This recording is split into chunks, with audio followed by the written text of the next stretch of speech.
Partnerem audycji jest firma Autenti, właściciel platformy do podpisywania dokumentów online. Ten odcinek powstał we współpracy z platformą Cashi, która zmienia reguły rozliczeń pomiędzy dużymi korporacjami a ich kontrahentami, oferując przyspieszone płatności faktur. Sprawdź szczegóły na cashi.pl.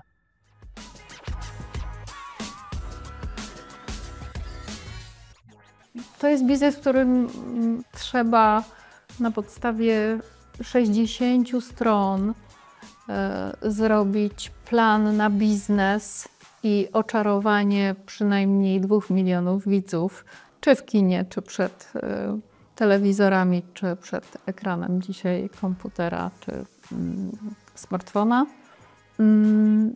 i uzyskać na to finansowanie rzędu 4 domów w Konstancinie. Potem już zaczęłam samodzielnie robić filmy, wracając do domu i wypłakując się w mankiet Łukaszowi, bo okazało się, że ten świat jest bardzo męski i takich młodych kobiet jak ja za wiele nie ma. Moja branża jest niezwykle trudna, ale specyficzna, bo zarządzamy talentem i artystami. Nie ma w ekipie filmowej innych osób niż osoby Twórcze, kreatywne, artystycznie rozbudzone. Jasne. A to powoduje, że to jest naturalne, że te osoby mają rozbudzone ego. Bardzo polecam wszystkim przedsiębiorcom jednak pracę ze wspólnikiem. To jest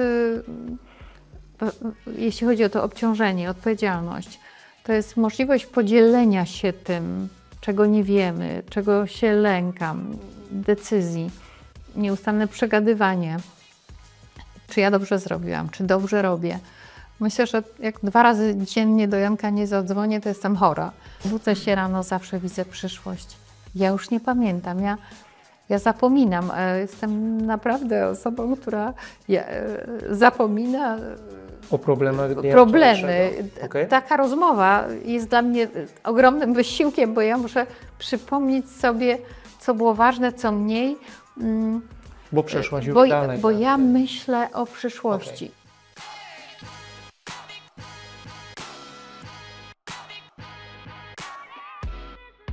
Witaj. Cieszę się, że zainteresował Cię ten materiał. Stworzyłem ten podcast dla Ciebie, byś mógł budować i z sukcesem rozwijać swoje biznesy. Moi goście, założyciele, prawdziwi eksperci z pewnością dadzą Ci wiele cennych wskazówek i inspiracji, jak robić to szybciej, łatwiej, efektywniej. Ale uważaj, nie będziemy niczego owijać w bawełnę. Przed Tobą, przedsiębiorcą, wyjątkowe wyzwanie. Wytrwaj w tej drodze, rozwijaj swoją firmę z sukcesem, ale pamiętaj, jak wygląda prawdziwy biznes, taki bez lukru. Zaczynajmy. Gościem odcinka jest Dorota Kośmicka. Producentka, cofounderka i wiceprezes Jake Vision DGA Studio. Dorota Kośmicka jest naszym gościem. Witaj w audycji Bez Lukru. Dzień dobry, witaj serdecznie. Dobrze Cię widzieć w naszym skromnym The Office.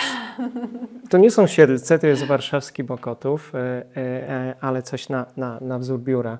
I tutaj to nasze studio jest zorganizowane.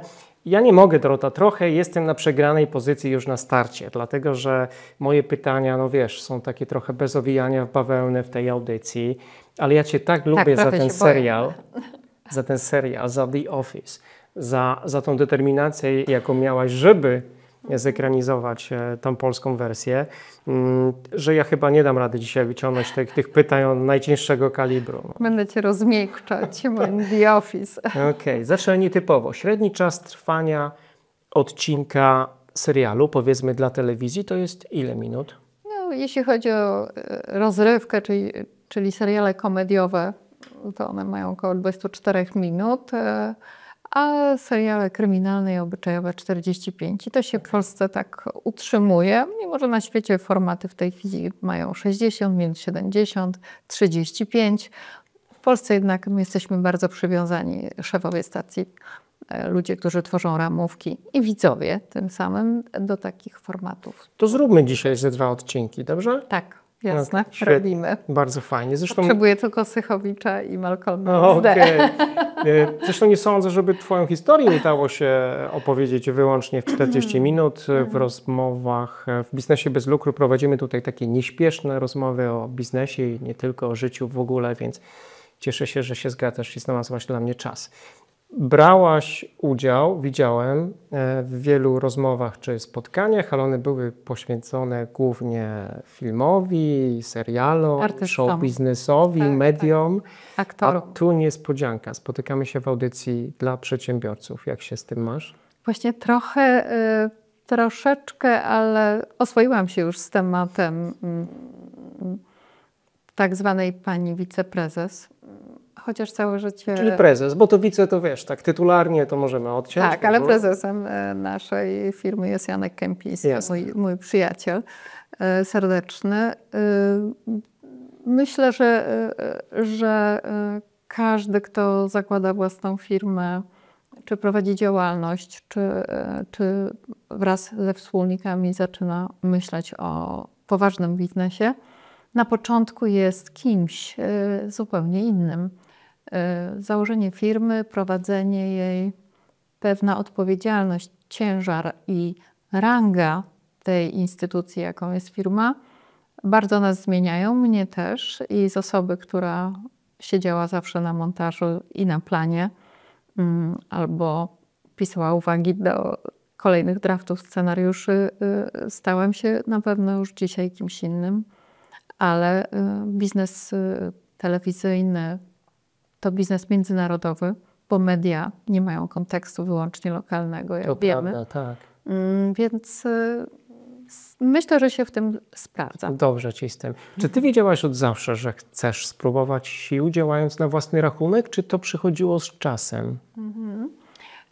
To jest tak, że w biznesie eterycznym, którym W jesteśmy... biznesie eterycznym, jak to brzmi w ogóle? Lubię to Tak. słowo i wciąż je powtarzam. Jest Okej. to najtrudniejszy biznes, myślę, jeden z trudniejszych biznesów dzisiejszej cywilizacji, bo co też tłumaczę często studentom albo bardzo młodym ludziom, którzy przychodzą do mnie i proszą, żeby pracować, koniecznie pracować i wierzą bardzo w siebie. A W sensie chcą z tobą pracować. tak, Okej. chcą ze mną pracować i z Jankiem i generalnie pod naszą banderą.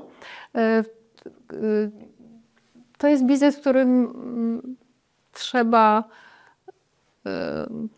na podstawie 60 stron zrobić plan na biznes i oczarowanie przynajmniej 2 milionów widzów, czy w kinie, czy przed telewizorami, czy przed ekranem dzisiaj komputera, czy smartfona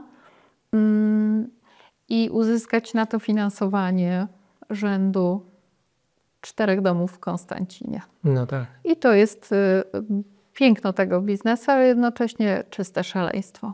Czyste szaleństwo. Naprawdę trzeba mieć mocne nerwy. Jesteś szalona. Tak, często się o nas mówi w ten sposób, o producentach. Boże, oni są nienormalni. Nikt Jezu, o ona jest zdrowych szalona. zmysłach nie podjąłby się takich wyzwań. Tak? On jest szalony. No, to słowo się często pojawia, bo ono bardzo... My się nigdy nie obrażamy, jeśli ktoś tak o nas mówi. My po prostu wiemy, że my też pokonujemy tak wiele stereotypów, do tak wielu naszych wewnętrznych eksperymentów musimy przekonać bardzo poważnych ludzi, że to czasami wymaga zabiegów dosyć ekscentrycznych, ale jednocześnie pracujemy w biznesie eterycznym z artystami. Czyli nie I łatwo to są szaleńcy. zawodową. Okej. Więc nam się troszkę to szaleństwo udziela. Będę cię o to jeszcze pytał. Powiedziałaś w jednym z wywiadów, że w dużym stopniu ukształtowała cię zawodowo praca w HBO Polska tak, wówczas. moja pierwsza praca. Zanim zapytam cię o szczegóły, powiedz nam faktycznie, czy to była pierwsza praca, taka zarobkowa, no i w jakich okolicznościach ją rozpoczęłaś, bo zdaje się, że ty miałaś zostać dziennikarką w ogóle. Tak. Nie wiem, czy to jest ciekawe, ale pokrótce powiem. Mój tata jest marynarzem, mama była znaczy jest stomatologiem, niestety odeszła. Zaczęłam swoje życie w Szczecinie, w pięknym portowym mieście, które kocham do dzisiaj. I moi rodzice po kilku latach zdecydowali, że tata ma już za sobą tak długi okres pływania, był oficerem w polskich liniach oceanicznych, że w trakcie stanu wojennego rodzice zdecydowali się wrócić do rodzinnej miejscowości, z której pochodzi moja mama, w której ja się też urodziłam, czyli do Stalowej Woli. A ponieważ kuzynką mojej mamy jest dziennikarka i reżyserka, ja w domu miałam dwie kobiety, które ze sobą nieustannie dyskutowały, opowiadały o swoich wrażeniach na temat życia i tego, co oglądają w dwóch kanałach telewizji, Jedynce i Dwójce, bo to wychowaliśmy się prawda, w tym świecie. I najpierw myślałam, że ciocia jest spikierką. Dokładnie tak wymawiałam to słowo, spikierką. A potem zrozumiałam, że jest jednak nie spikierką, tylko reżyserką. I bardziej chciałam być jak ona. Moja mama marzyła o karierze stomatologa. No właśnie, tak. Uczelni medycznej. I dlatego skończyłam profil biologiczno-chemiczny i w ostatniej chwili poprosiłam mamę, czy mogę nie iść na medycynę. No, mama nigdy mnie do niczego nie zmuszała. No szkoda, to jest taki ciężki zawód. No, pojedź i zobacz. No i przyjechałam do Warszawy na Wydział Dziennikarstwa i tam na korytarzu spotkałam przechodzącego już Kubę Wojewódzkiego, który już nie studiował na dziennikarstwie, bo skończył. Jest ode mnie troszkę starszy. Minęłam Tochmana i spotkałam drugiego takiego kolegę jak ja, który też przyszedł zobaczyć, co to jest to dziennikarstwo. Nazywał się Robert Kilen. Był tam też Maciek Sojka, który potem współtworzył TVN24. No i stwierdziłam, że będę chciała z tymi chłopakami zdawać na studia. No i dostaliśmy się. Był tam też Grzesiek Piekarski, który dzisiaj ma też świetną firmę producencką. Posądzono nas o to, że na egzaminie wstępnym zwalaliśmy z siebie. Ale tak, no, że na historii, tak. Natomiast akurat tak się złożyło, że to był świetny rok no i praktycznie nikt z nas nie studiował. Myśmy od razu poszli na tak zwane staże. Okay. Tak. I mi się trafiło Radio Wawa. I tam robiłam wywiady. To było takie lokalne, rock'n'rollowe radio i pan Wojciech Reszczyński, który grupę bardzo młodych ludzi pozyskał do pracy i wszystkiego tam uczył nas, więc to były takie moje pierwsze kroki. Ale taka poważna praca już, kiedy wyszłam za mąż, postanowiliśmy z Łukaszem, żebym jednak gdzieś poszła do pracy, a nie wszędzie tylko terminowała za jakieś grosze. Więc HBO było takim wielkim wyzwaniem. Nikt w Polsce nie wiedział. W jakiejś rekrutacji? Nie. Czy w jakiejś tam... Ja prowadziłam też, dorabiając sobie, jakiś... Już dokładnie tego nie pamiętam, co ja na festiwalu Paka robiłam. Kochałam zawsze komedię i uwielbiam kabarety. No i lubiłam Pakę, więc na tej Pace poznałam producentów, którzy mnie do takiej rekrutacji polecili. Wtedy szefem startującego HBO był Polak, Sławek Sus, pamiętam do dziś jego nazwisko, bo to mój pierwszy szef. No ale też poznałam Luka Birmana, Amerykanów. Ja po prostu mówiłam po angielsku, bo moi rodzice sporo tam gdzieś inwestowali w to. Marynarz też. Tak, podróży. No to mówiłam po angielsku, super. Co w tamtych czasach miało znaczenie. To było dużym handicapem od razu. Tak, oczywiście. I to myślę, że wiele osób z naszego pokolenia weszło na takie dosyć szerokie wody dzięki temu, że zagraniczne firmy szukały Polaków, którzy mówią po angielsku. I oczywiście moja mama się śmiała, czy to jest jedyny powód, dla którego cię przyjęli aż do HBO, że co ty potrafisz? To też wiadomo, że szok moich rodziców, że ja się dostałam do pracy w HBO. To rzeczywiście był taki moment w ogóle w Polsce takiej ogromnej zmiany, więc no udało mi się. Dostałam tą pracę i zrobiłam tam parę filmów HBO na stojaka. No a potem poznałam państwa Walterów i już legendę TVN-u zaczęłam tworzyć. Okej, tak, zaraz do tego przechodzimy. Wiele osób w latach 90. szczególnie chce pracować z Amerykanami, czy właściwie dla Amerykanów. Tak. Dlaczego, jak myślisz? Co oni robili wówczas inaczej? Czy co robili lepiej? Czego się tam wtedy uczysz w HBO? Jest coś takiego, co zostaje z tobą na lata potem? Zostaje to DNA HBO. Zostają tysiące rozmów, kursów, Promax, Nowy Jork, nagrywanie programów ze stand-uperami, których w Polsce nie było. Czyli co, taki stały rozwój, odwaga w podejmowaniu konkretnych decyzji? Szok kulturowy, związki z Hollywood, serial Soprano, serial Sarah Jessica Parker w nowym, dziwnym serialu o kobietach, których nie było wiele, czyli Seks w Wielkim Mieście. To są takie rzucone teraz przeze mnie hasła, które mi, 20-paroletniej dziewczynie, otworzyły szeroko oczy. Pierwszy raz wysłałam maila z HBO, siedząc przy takim bardzo dużym komputerze, stukając jednym palcem, dwoma. Nie było wtedy telefonów komórkowych jeszcze. Już nazywało się, że są to telefony komórkowe, ale niewiele osób je miało. Praca na zmiany, Zoomy, których wtedy nie nazywaliśmy Zoomami, tylko telekonferencjami. To są takie pierwsze kroki i wiele firm amerykańskich wtedy zaczynało swój biznes w Polsce, tak? Bo to był ten czas.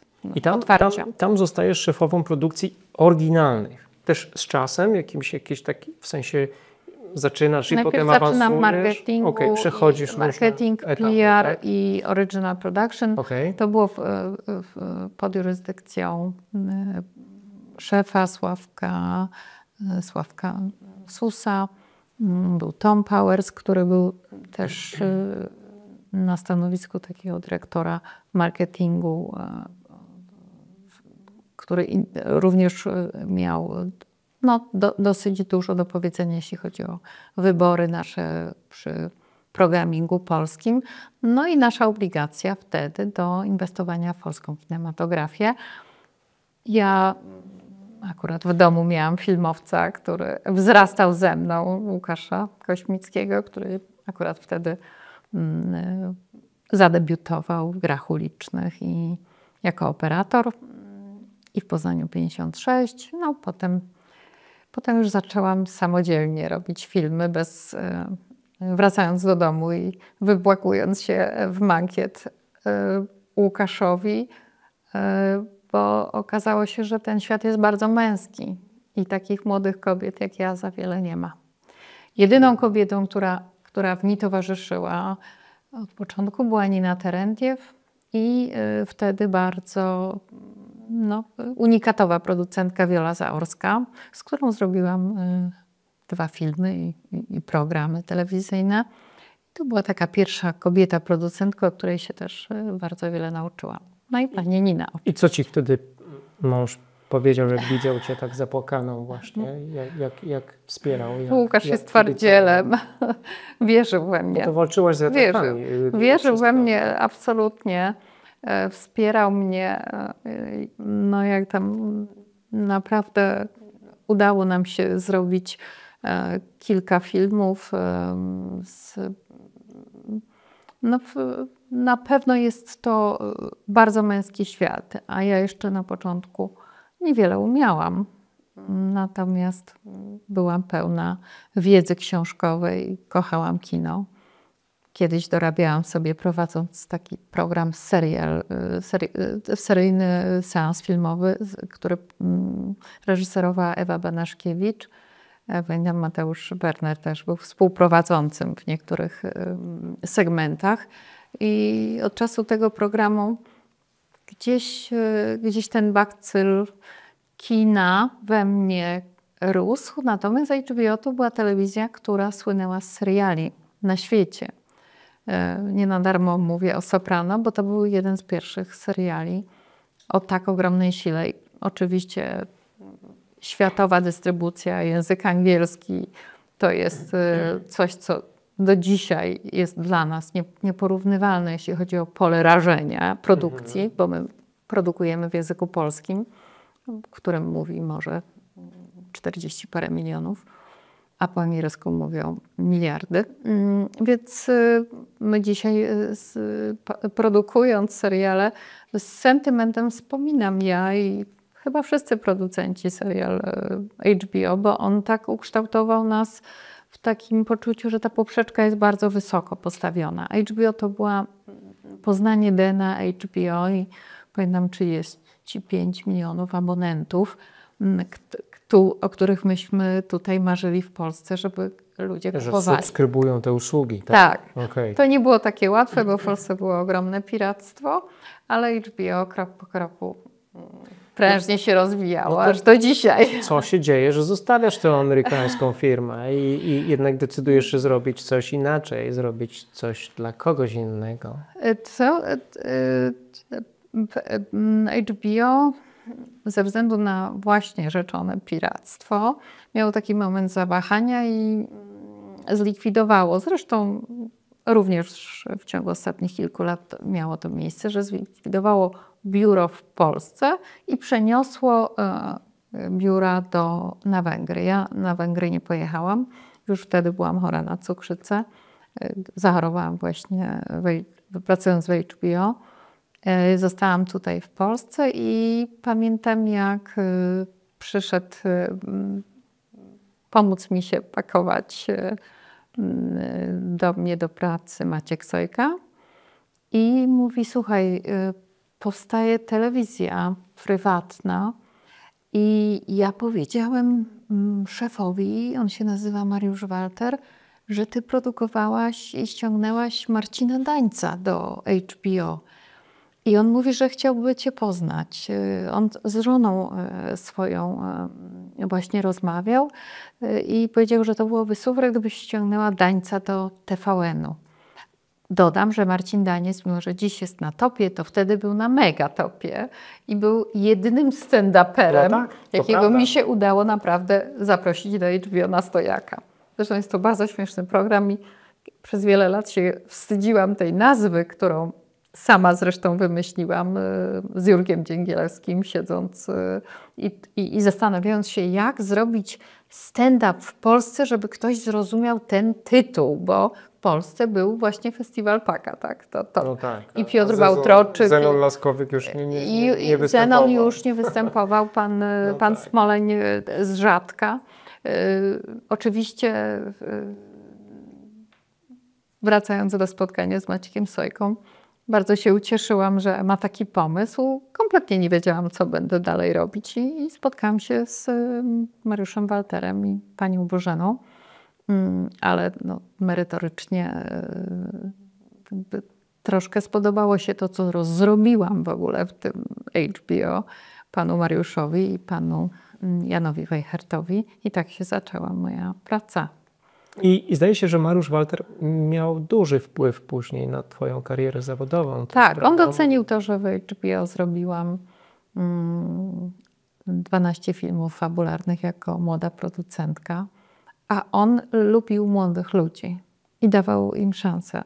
Oczywiście ja zrobiłam te filmy z najwybitniejszymi reżyserami i producentami, stąd weszłam w to środowisko dosyć mocno. Zaznaczam, środowisko bardzo męskie. Poznałam w nim panią Irenę Strzałkowską i Iwonę Ziółkowską. To były takie szare eminencje domów produkcyjnych, gdzie rządzili też mężczyźni. Mówię o tym celowo, bo nadal byłam, witając się z panią Bożeną Walter, poczułam się tak dobrze, że tutaj jest że kobieta. Jest kobieta, nie? I ona ma dużo do Istotne, powiedzenia. I Sandra dokładnie. Walter, która była producentką wtedy programów, formatów i prowadzącą, więc poczułam się tam, że tam kobiety mają głos. I poznałam w pierwszych dniach pana Edwarda Miszczaka. I to był już taki bardzo, bardzo mocny zakręt w moim życiu. Który I do trwał dziś się blisko cieszę. 9 lat. Tak, tak. Mówiliśmy sobie tutaj za kulisami, zanim kamery zostały włączone, że Mariusz Walter miał istotny wpływ na twoje zawodowe życie. Dla mnie taką personą był drugi z założycieli, Jan Wejheim. Jacek, Też to był powód, dla którego chciałem pracować w TVN-ie. No dobra, no to jest TVN, 9 lat, potem produkujesz dla TVP, 5 lat, następnie jesteś związana z ATM Studio przez Chwileczkę, tak. 3 lata niespełna, to takim w moim mniemaniu to po prostu z Polsatem. Czyli czy to jest tak, że jak podpiszesz kontrakt z jedną telewizją, czy pracujesz dla niej, to potem ta kooperacja dla innych jest z założenia wykluczona?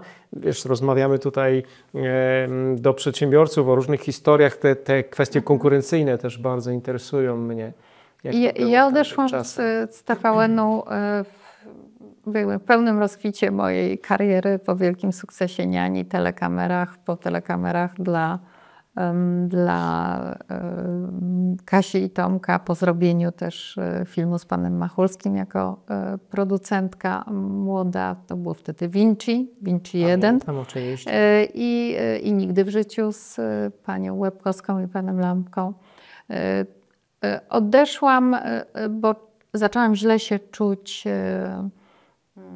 we współpracy z moim takim bezpośrednim szefem, który lubił nazywać mnie, że nadaje się do sekcji gimnastycznej. O, fuj.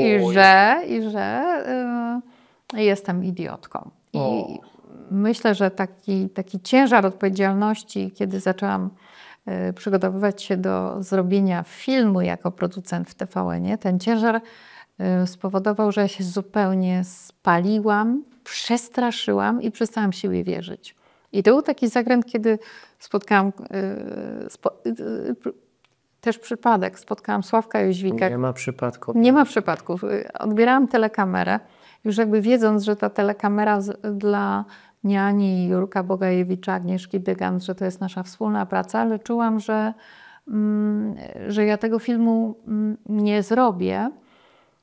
I w pewnym momencie dowiedziałam się od mojego szefa, że faktycznie tego filmu nie robię. I trochę duma urażona, trochę moje ego przejechane czołgiem spowodowały, że na tych telekamerach Sławek Jóźwik powiedział: słuchaj, zostałem dyrektorem agencji filmowej w TVP i jeśli tak źle się czujesz, to ja ci gwarantuję, że będzie dobra atmosfera. Widział? On to czuł, on o tym wiedział? Czuł, bo to jest bardzo wysoko taki... Sławek jest też aktorem, który został producentem. I Sławek słynie z tego, że zawsze robi Sylwestra. Zaprasza wszystkich z prawej, z lewej, wszystkich, którzy pracują z Polsatem, TVN-em, Amazonem czy Kanałem Plus. Sławek taką ma naturę bardzo, bardzo sympatycznego, fajnego człowieka i jakieś takie trzecie oko. I ja mówię, dobrze, to ja mogę przyjechać pogadać.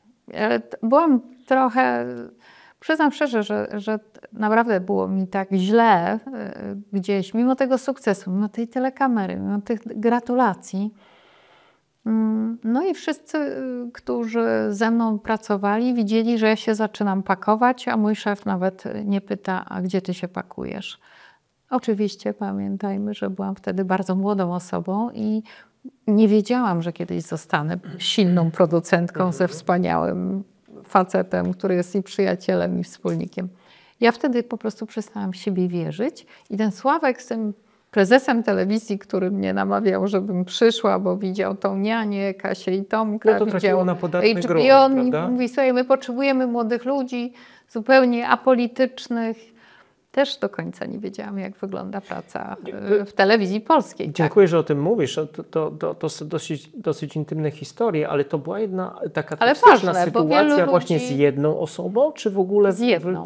Z jedną. Moim bezpośrednim szefem. Przełożonym, no właśnie. Tak. I myślę, że wielu z nas było I wiele osób czuje to, bo też chce robić karierę i nie może jakby liczyć na jakby akceptację. Tak. Być może on nie miał tego świadomości, nie wiem. Natomiast ja czułam, że wszystkie największe pieniądze świata nie zatrzymają mnie już w tym takim toksycznej relacji, że muszę wyjść, bo zwariuję. No i to była taka bardzo emocjonalna decyzja. I dzisiaj się cieszę, że ją podjęłam. I jako niezależna osoba wybrałam środowisko, które mnie akceptuje i zaczęłam produkować tancerzy. Pierwsze spotkanie z Michałem Kwiecińskim, Czas honoru, potem rodzinkę.pl. Ja to mam szczęście. Z panem Markiem Belką zrobiłam Spokojnie to tylko ekonomia, mini serial. Miałam okazję kreować i tworzyć już rzeczy własne, które wymyślam. A moim szefem był prezes telewizji i szefowie anten. Potem zrobiłam Londyńczyków z koproducentką Anią Kępińską.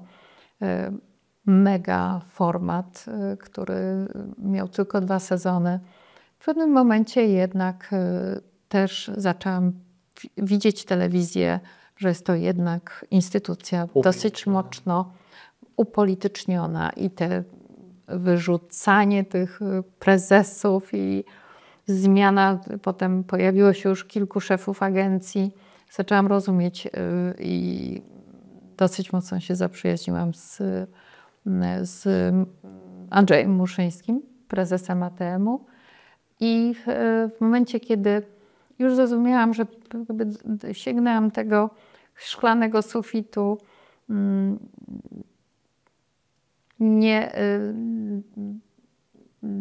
nie mogłam się odnaleźć jako osoba, która ma się deklarować politycznie.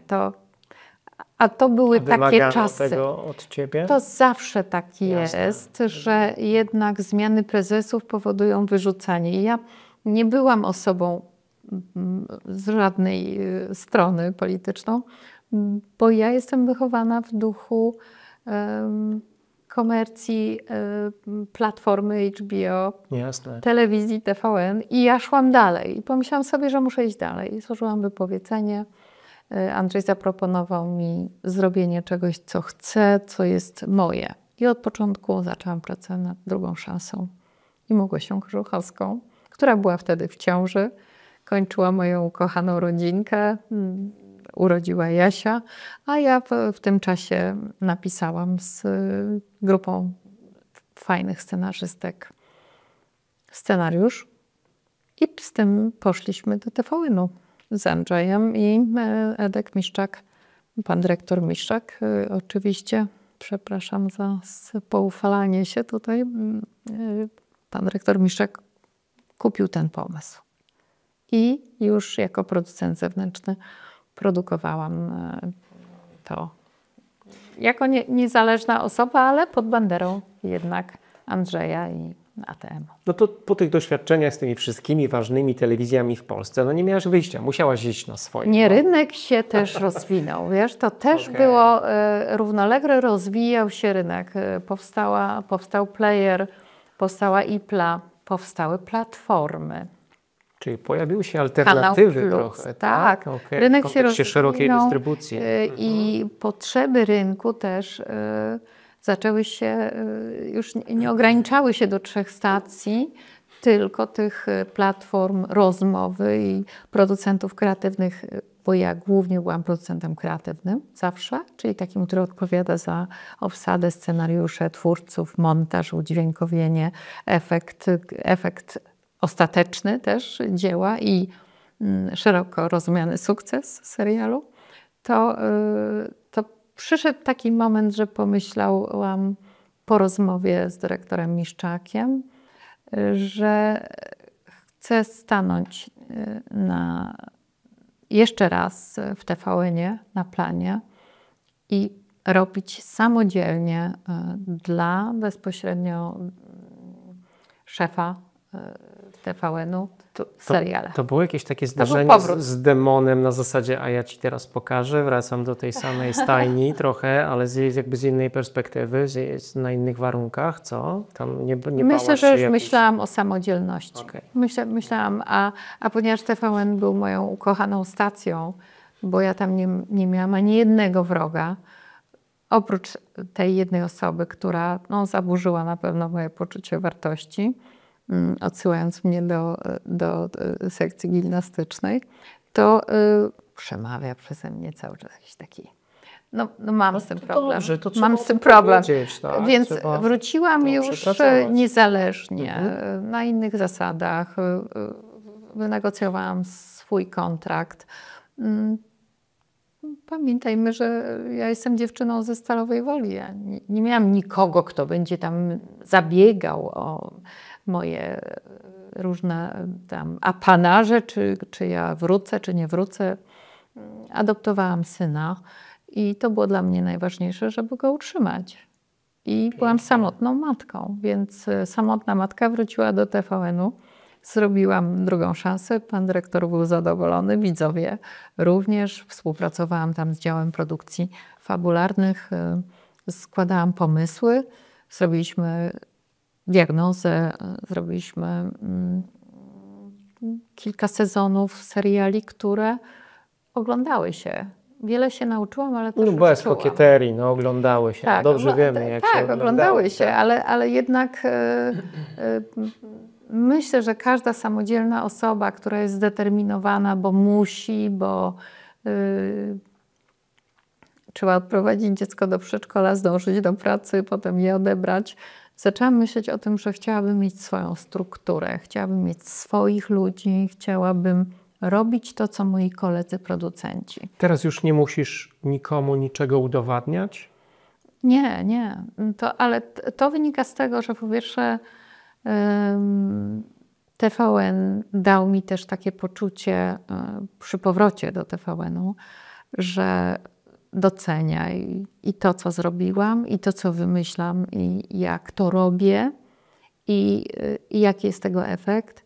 Bardzo dużo nauczyłam się od Edwarda Miszczaka.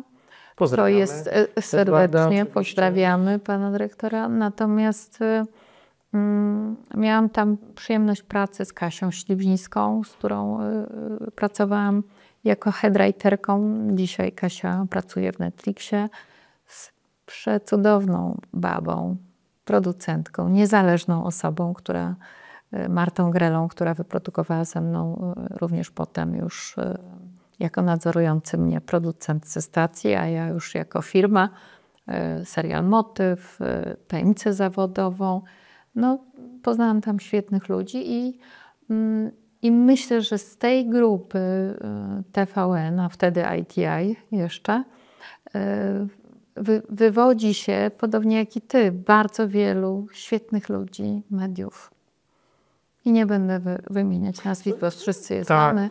Natomiast była to grupa, która pod wodzą najpierw Mariusza Waltera i prezesa Jana Wejherta zbudowała niesamowitą instytucję. To prawda.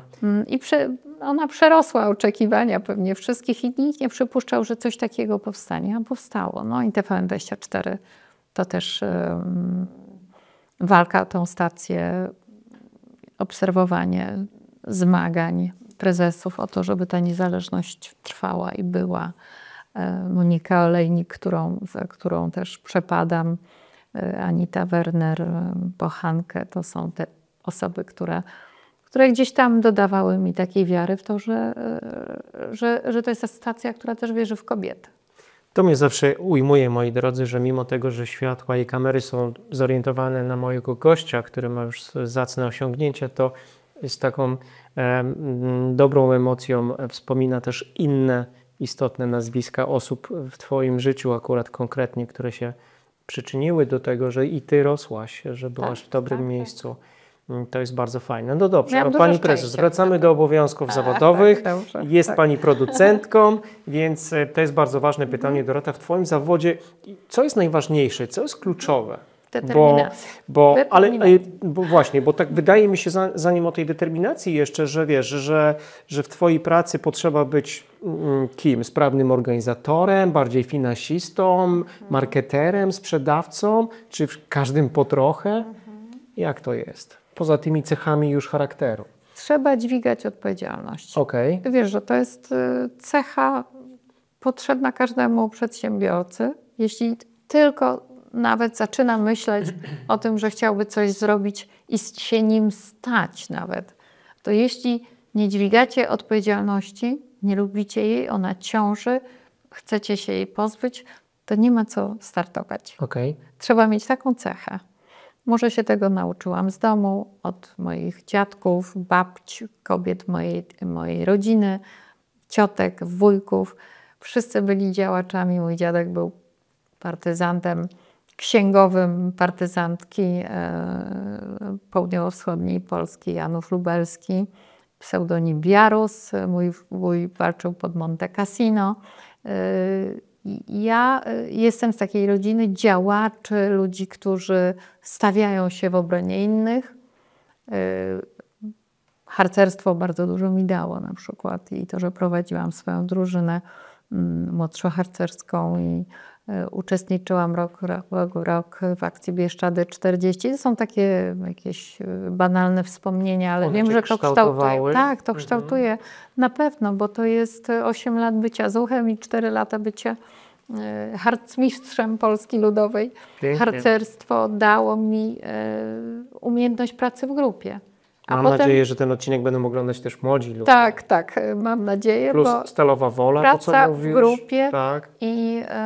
i taka przede wszystkim to też mają Amerykanie i wszystkie szkolenia, jakie przeżyłam w HBO, dały mi poczucie, że to nie ja jestem ważna w tym, co robimy, że my jako grupa tworzymy coś, co jest ważne i to ma być fajne, oglądane, kochane przez miliony ludzi. Więc trzeba umieć przede wszystkim znaleźć swoje miejsce w grupie i dobrze się w niej czuć, a jednocześnie czuć się odpowiedzialnym. I to jest taka, wiesz, kombinacja, nie? Super, musisz się czuć odpowiedzialny. Przy okazji powiedziałaś w jednym z wywiadów, że moje ego zmniejszyło się do wielkości pudełka zapałek. No to bez dużego ego można być dużym, dobrym producentem w tym kraju? Nie da się chyba inaczej, bo to nie o ego tu w tej zabawie chodzi. I wracamy do biznesu eterycznego. W biznesie eterycznym... Ale do biznesu w ogóle, przepraszam, że przerywam. Do biznesu w Bo ogóle. być może w ten sam sposób powinni o swoich biznesach myśleć założyciele czy CEO dużych organizacji, prawda? Ty lepiej o tym wiesz, bo tu pewnie gościsz ludzi ze wszystkich branż. Moja branża jest niezwykle trudna, ale specyficzna, bo zarządzamy talentem i artystami. Nie ma w ekipie filmowej innych osób niż osoby twórcze, kreatywne, artystycznie rozbudzone. Jasne. A to powoduje, że to jest naturalne, że te osoby mają rozbudzone ego. Czy to jest operator, czy to jest szwajkier, czy to jest garderobiana. To są wszystko ludzie o pewnym artystycznym namaszczeniu. I teraz, jeśli ekipa rządzi się swoimi prawami, to każdy z tych ludzi na dodatek jeszcze rządzi się swoimi prawami, bo to nie są ludzie, którzy bardzo łatwo nawiązują pracę w grupie, a jednak filmowcy muszą pracować jako grupa, więc zarządzanie takimi zespołami jest łatwe i przyjemne, o ile samemu się te zespoły tworzy i ma się świadomość doboru tych 50-60 osób jako producent. I taka jest moja funkcja, moja rola w naszej spółce i w każdej stacji, w której pracowałam, dobrać taki zespół, łącznie z zespołem, który nazywamy zawsze technicznym, ale on w zespole filmowym również jest namaszczony artystycznie, bo tutaj nie ma technicznych, którzy nie potrafią robić dzieła, a my współtworzymy wszyscy z reżyserem i aktorami dzieło. No, ta lista nazwisk na końcu Dlaczego ona jest tak duża? Bo tyle osób tworzy to dzieło. I czemu my te osoby celebrujemy, wpisując wszystkich? Jak kupuje się ciuchy w Zarze, to tam nie ma listy artystów, którzy stworzyli tę piękną suknię. Nie ma tej listy. Wyprodukowali, a w filmie przywieźli i tak dalej. Wszystko jest dokładnie napisane. Dlaczego? Dlatego, że to są ludzie, którzy stworzyli to dzieło razem, tak? Oczywiście pod banderą Pawlikowskiego, Smarzowskiego czy Ksawerego Żuławskiego, ale Jasne. to jest jego zespół. Więc ja odpowiadam dzisiaj i zarządzam takimi zespołami. I tak sobie To myślę, sama że też, dobieram. no właśnie, dobierasz, więc sama musisz też być Tak. spójna, prawda? Czyli nie odpowiedzialna. uwierzy w tą twoją wizję, Tak. jeśli sama nie będzie widział, że sama ją uprawiasz, nie? Różnie bywa. Ja nie wiem, jak działają koledzy producenci. Wiem, jak działa Michał Kwieciński, od którego się bardzo dużo nauczyłam, czy Tadeusz Lampka, czy Andrzej Muszyński, z którym miałam przyjemność właśnie robić Drugą szansę dla TVN-u. To jest to nietypowy zarządy firm. U nas w zarządzie jestem ja i Jan Kępiński. Zarządy są skazane na odpowiedzialność za artystów. To jest inaczej niż w teatrze nawet. Chociaż teatry też są, no to jest wyzwanie. Teatr, rewia, jakkolwiek to nazwiemy. To jest to inne wyzwanie, ale zachęcam do podejmowania, bo jest to też ogromna przyjemność. Coraz więcej w Polsce i w Europie mówi się o inwestycjach w wzrost, tak zwany growth investment, czyli o inwestycjach w spółki na późniejszych etapach rozwoju. Po pierwszych sukcesach wielu founderów uświadamia sobie, iż dotychczasowa wiedza nie wystarcza im do tego, aby skalować ich biznes, zachowując przy tym zdrowe tempo wzrostu. Brakuje im nie tylko doświadczenia, ale i dostępu do praktycznej wiedzy, jak skalować swój zespół oraz organizację, by zaznaczyć trwałe miejsce na rynku.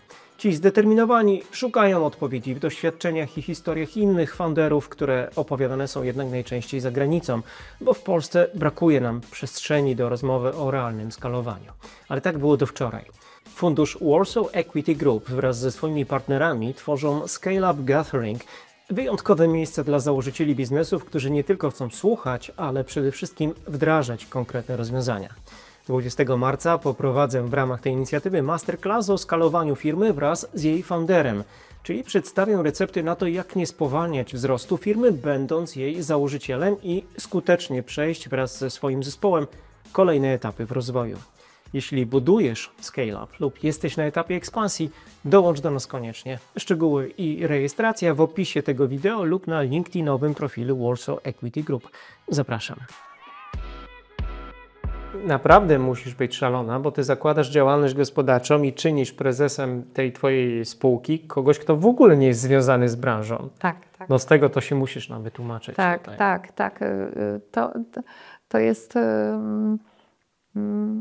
być może właśnie dzięki temu, że całe życie miałam kontakt i z HBO, i z kolegami z Sony, dla których robiłam formaty takie jak Niania, czy Hela w opałach, czyli z Kelsey Werner, z międzynarodowymi licencjami, licencjodawcami, producentami, nie wiem, Kamery Cafe,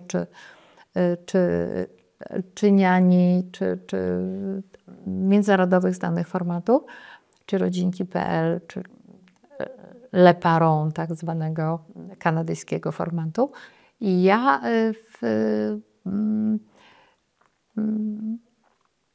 zawsze dążyłam do jakiejś swojej niezależności, stworzenia swojego zespołu. Arek, mój kolega ze Stalowej Woli, był bardzo doświadczony w biznesie po prostu.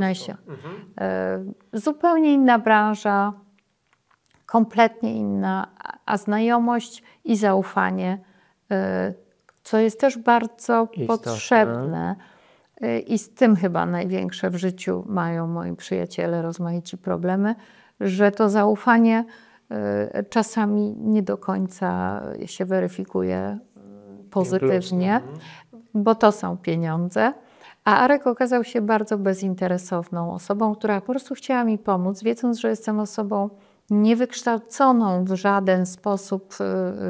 Zawsze ja nie rozliczałam PIT-ów, miałam od tego księgowych, nie umiałam założyć spółki, oczywiście pomógł mi w tym wszystkim, wspierał mnie, no ale był w Stalowej Woli, tak? A ja w Warszawie robiłam wtedy dla TVN-u diagnozę. I to chyba był 2. czy 3. sezon. I to, że założyłam spółkę, zszokowało nawet dyrektora Miszczaka i dyrektora Potasza. To jak to będziesz teraz faktury na mnie, wystawiać? a będziesz fakturę wystawiać? Okay. Przedstawiłam jej Marka, powiedziałam, że to chcę, że po prostu moje kolejne kroki to jest taka struktura, którą będę budować. Pięknie. I znowu bardzo dużo zawdzięczam TVN-owi. Że mogłam się uczyć i jednocześnie zaczęłam się uczyć biznesu. Ale tak naprawdę, gdyby Janek Kępiński nie zaprosił mnie na lunch i gdyby mi nie zaproponował tego, że przejmie wsparcie mnie, ale zawodowo, jako producent, twórca wielu formatów, od Mass Media Music, przez też i reżyser świetny. Dzisiaj, no to Państwo znają ogromne osiągnięcia Jake Vision. Natomiast stanął przede mną i powiedział, zróbmy coś razem, róbmy filmy. Janek skończył filmówkę, więc chciał robić filmy. Skąd ty wiesz, co ja mam tutaj napisane? 2019 rok, Jake Vision łączy się właśnie z DGA Studio. Tak. I Janek mnie tylko zapytał, no a jak nazwiemy firmę? Okay. Czyli on już miał pomysł, jak wysyłał ci ten sygnał, tak? Tak, tak. I ja mówię, ty czekaj, spokojnie. Ja mam 100%, mam 50% udziałów, Arek, ja muszę od Arka te udziały i wtedy się zaczęło już takie poważne rozkminianie. Jakie są konsekwencje tego, że my coś chcemy robić, jest Arek. Wtedy bardzo... stajesz się przedsiębiorczynią pełną tak, gębą. To są, no tak, teraz już mówię do tych, którzy coś robią po omacku, nie są wykształceni, ale chcą stworzyć firmę. Widzą, jak to funkcjonuje u kogoś. Mają intuicję, że byliby w tym dobrzy, że byliby w stanie ponieść tą odpowiedzialność za innych ludzi. A dlaczego Jan Kępiński? Co on takiego ma? Dlaczego uważasz, że będzie dla ciebie dobrym wspólnikiem też? Intuicja. Moja. No twoja, okej. Moja intuicja. Jego również. A jego inicjatywa. Inicjatywa, świetnie. I potem takie, myślę, że też Edward Miszczak w życiu Jana, tak jak i w moim, odegrał dużą rolę. Pracowali wiele lat razem. Trochę jesteśmy dziećmi TVN-u. Tego TVN-u stworzonego przez Mariusza Waltera i potem Edwarda Miszczaka. Dzisiaj zarządzeniem wspaniała pani prezes Katarzyna Kili. Szefową stacji jest wybitna producentka dzisiaj, pani dyrektor Lidia Kazen, więc są tam świetne osoby. Ja mówię o tej przeszłości, której już dzisiaj nie ma. W tej przeszłości ja zrozumiałam, że Jan, z którym przyjaźnię się od wielu lat, wniesie w moje życie pewne know-how prowadzenia firmy w naszym biznesie. Okay. Arek zawsze podkreślał, że ja się muszę usamodzielnić i nie mogę myśleć o tym, że on będzie mi pomagał, bo on tego biznesu nie zna, a ale super, to ciebie mówił, ale to były takie uważne rekomendacje. Tak, nie? I on mnie do tego zachęcał, a Jan był... doceniał to, co robię, ale też wiedział, że pewnych kompetencji nie mam. I może nie trzeba ich mieć właśnie w teamie, tak? W tandemie czy w jakiejś grupie w ogóle. Mam wrażenie, że to, co jest bardzo ważne dla wszystkich, warto uzupełnić swoją przestrzeń i apetyt na biznes zawsze o ludzi, którzy wnoszą coś, czego my nie mamy. Nie na zasadzie wykorzystania tego, bo Jan jest tak samo kreatywny jak ja, a ja prowadzę już dzisiaj rozmowy dotyczące, tak już udało mi się rozwinąć, dotyczące budżetów i finansowania naszych pomysłów. Ale wtedy... Wiele milionów złotych, prawda? Tak, tak. To są rzeczy, to jest biznes, w którym mówimy nie o setkach tysięcy złotych, tylko o milionach. I to jest ogromna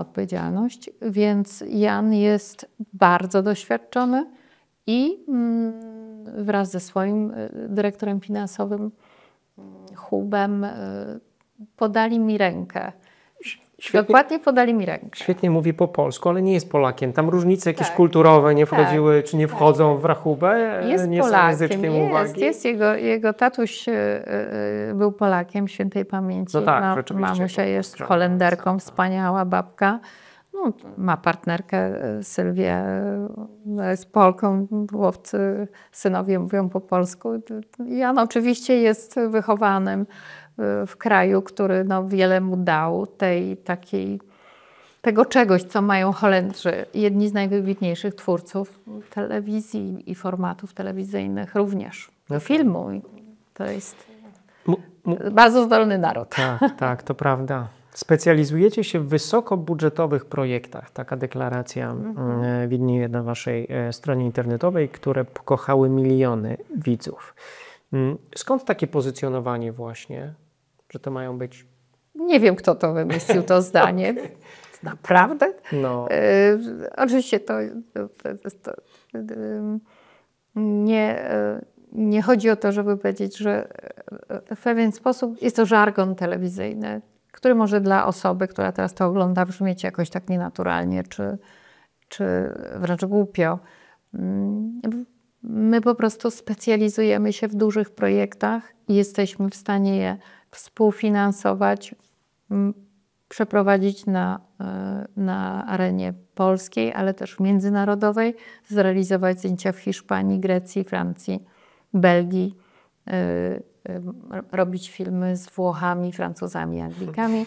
To wymaga większej skali, więc my ją deklarujemy, ponieważ mamy takie doświadczenia. Stąd to zdanie. No, ale też takie mam przekonanie, poznając Cię tutaj przed rozmową, że czym trudniejszy projekt, tym bardziej rozpala Twoją wyobraźnię. I ten case The Office z początku naszej rozmowy jest pewno takim potwierdzeniem moich słów. No dobrze, ponoć masz taką pozycję na rynku. Jaki jest rating Twojej ostatniej produkcji? Więc tak, jak tyle jesteś warty, ile Twój ostatni rating. Jesteś zadowolona z tego, ile jesteś warta dzisiaj? Z tej drogi, którą przeszłaś jak do tej pory? Wiesz, wczoraj przesiedziałam z Janem i producentami bardzo twórczej platformy kilka godzin, omawiając scenariusze adaptacji kolejnego serialu, który będzie mega hitem. Będzie, jak już to wiesz. zrobimy, tak. Okay. I to jest cały czas ogromna przyjemność, więc oprócz tego, że to są schody i w życiu się dostaje po głowie, ktoś nas nie lubi, ktoś nie lubi blondynek, a ktoś nie lubi, że chodzę w sukienkach. To jest jedna strona medalu. Druga strona medalu to jest po prostu taka odwaga. I czy to są kobiety, czy mężczyźni, którzy dzisiaj siedzą i patrzą i chcieliby być producentami, mają swoje scenariusze, chcieliby je wyprodukować, to taka odwaga, która się udzieli innym. Czyli musisz tą swoją odwagą jeszcze zarażać innych. Tak, tak, bo nie na szaleństwie polega ta metoda. To jest tylko wrażenie pozorne. My jesteśmy osobami, które sprawdzają 40 razy każdą z rzeczy, która jest groźnym elementem. My od tego mamy zespół, kierowników produkcji, ludzi, którzy mają doświadczenie. To jest duża rotacja pracowników, ponieważ nie są to stali pracownicy, tylko pracownicy, którzy przychodzą na projekt, pracownicy, artyści. No tak. Zaznaczam, czy to jest mikrofoniarz, czy to jest dźwiękowiec, to są wszystko bardzo twórczy ludzie.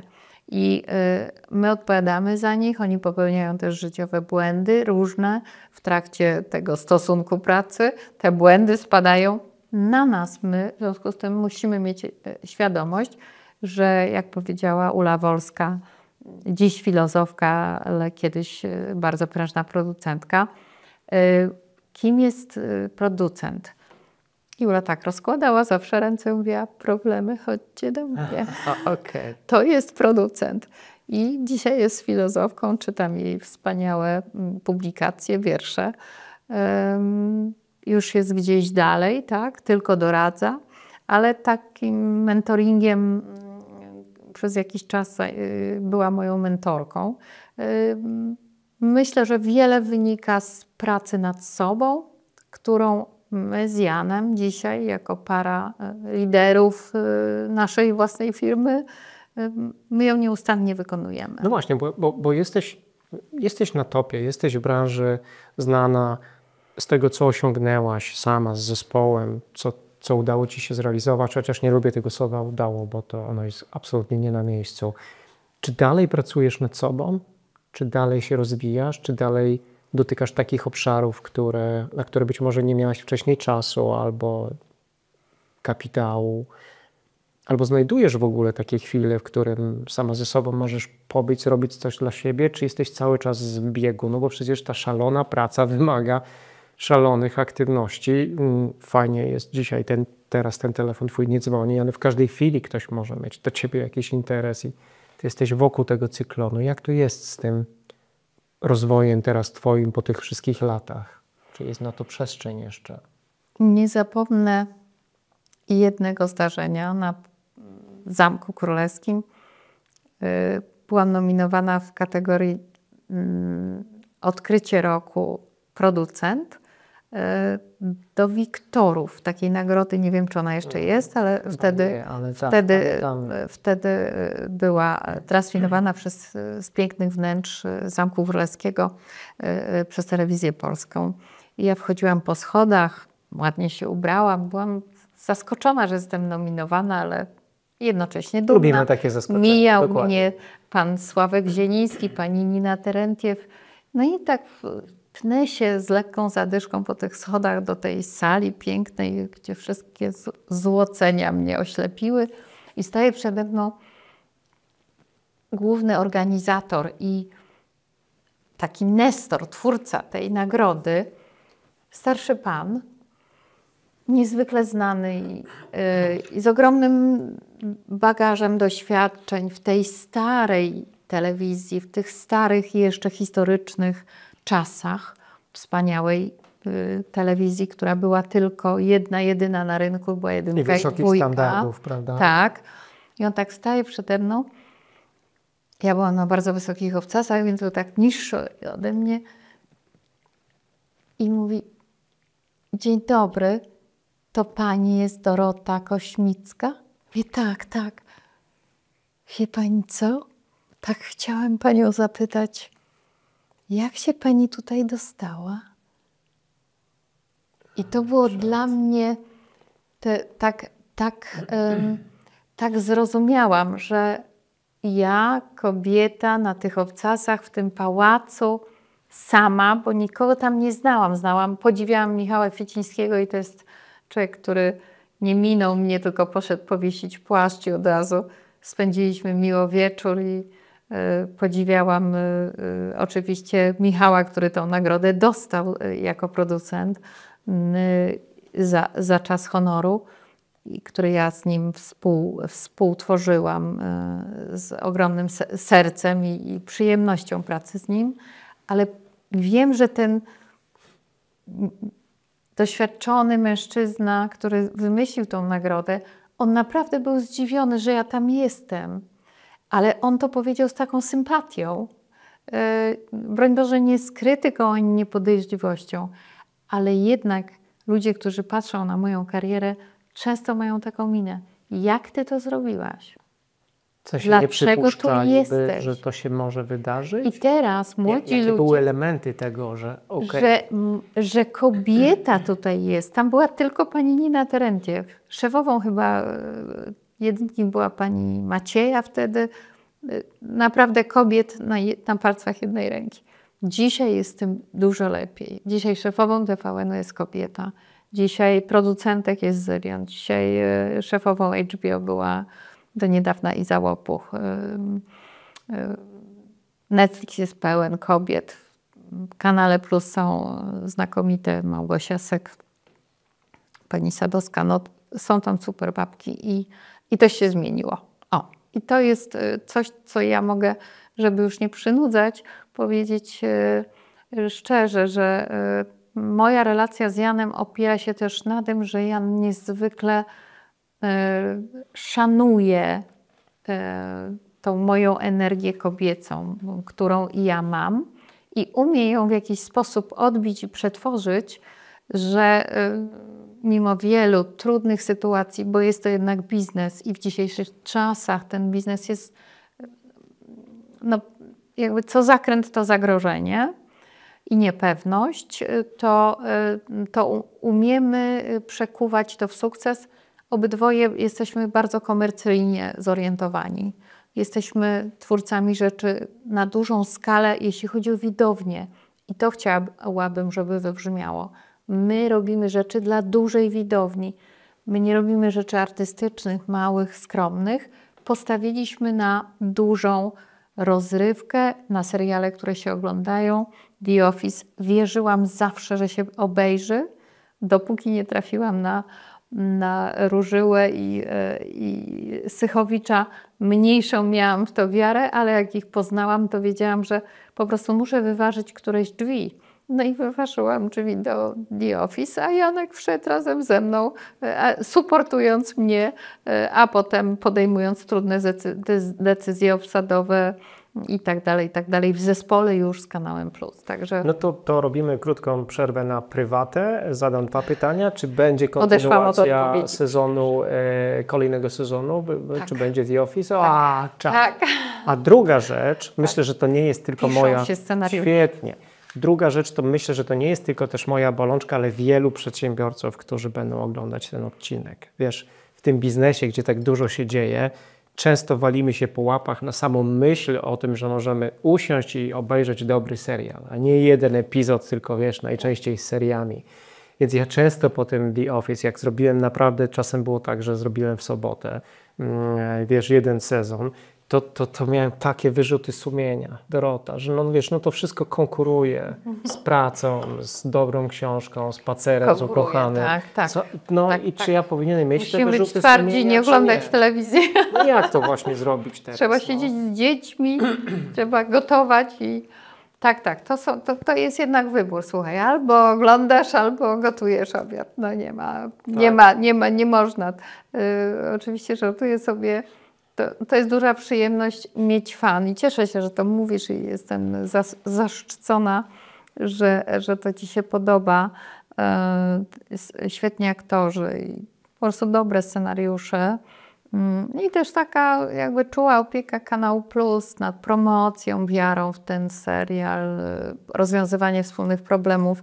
Tam jest taką torpedą, myślę, Małgorzata Sek, która jest szefową działu produkcji i z nią też robiliśmy Algorytm Miłości i teraz za chwileczkę dosłownie premiera naszego nowego serialu Edukacja według Malcolma XD. To jest jakby kontynuacja Emigracji. Więc w takich domach twórczych, w których ten biznes robią ludzie, którzy się na tym znają i to kochają. Francuzi też są niezwykle zdolnym. Francja jest niezwykłym rynkiem, jeśli chodzi o telewizję. Myślę, że to prekursorzy wielu rzeczy. Myślę, że tutaj ta Europa jest silniejsza nawet czasami w rzeczach telewizyjnych niż Ameryka.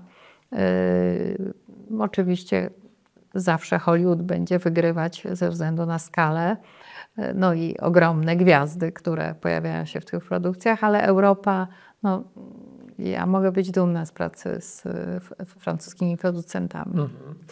Czyli ty po tych 30 latach blisko, to ty już musisz znać receptę na udany serial. Czy nie? On nie może być tani. Okej. Bo to nie wychodzi. Czasami kilka razy z Janem zgodziliśmy się, że zrobimy coś w bardzo niskim budżecie i to się obraca przeciwko projektowi. Ponieważ gdzieś poprzeczka telewizji jest tak wysoko, rynek się zglobalizował i możemy w tym samym momencie zobaczyć premierę filmu Almodóvara, co Hiszpanię i filmu, który wpuszcza Warner Brothers w Nowym Jorku w tym samym momencie, co w Warszawie. Czyli musi być jakość. Czyli jakość jest podstawą. Kluczowe. Jakość, czyli ilość dni zdjęciowych na odcinek. Jeśli sobie to zabierzemy, żaden reżyser nie jest w stanie wypracować swojego dzieła, swojego dziecka na takim poziomie jak amerykański, czy francuski, czy hiszpański. I o to musimy dbać i zabiegać. No naprawdę jest to kluczowa kwestia. Więc no, jeśli bym powiedziała, budżet musi być rozsądny na miarę jakości dzieła. Mówię to jako producent. To tak jak w biznesie. No, jeśli nie robimy, nie działamy... A to często nie idzie. Tak. Jeśli nie działamy w branży typu Biedronka czy Lidl, to wcale się nie musimy ścigać na to, kto ma taniej, bo na pewno nie musi mieć lepiej. A czy ty masz jakiś inny sentyment do produkcji, które wyprodukowałaś pracując dla telewizji, niż teraz do tych, które produkujesz już jako właścicielka czy współwłaścicielka swojego biznesu? Ja mam sentyment, który powoduje, że czuję się czasem jako producent seriali dla dzieci. Okay. I to, ponieważ Niania była pierwszym serialem, w którym grały dzieci. Rodzinka. Wtedy jeszcze Rodzina Zastępcza była takim konkurencyjnym serialem, gdzie też grały dzieci.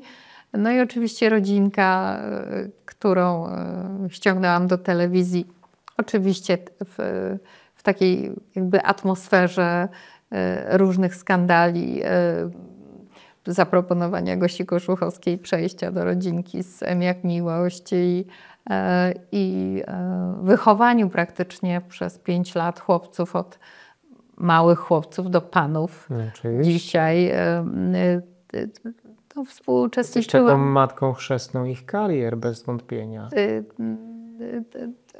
Chyba tak jest, ale myślę, że jeszcze ojców chrzestnych jest wielu i tam osób, które to rodzice też w ich życiu są bardzo ważni. Natomiast ogromny sentyment mam do filmu Tatarak, bo to był jedyny film z panem Andrzejem Wajdą, który zrobiłam.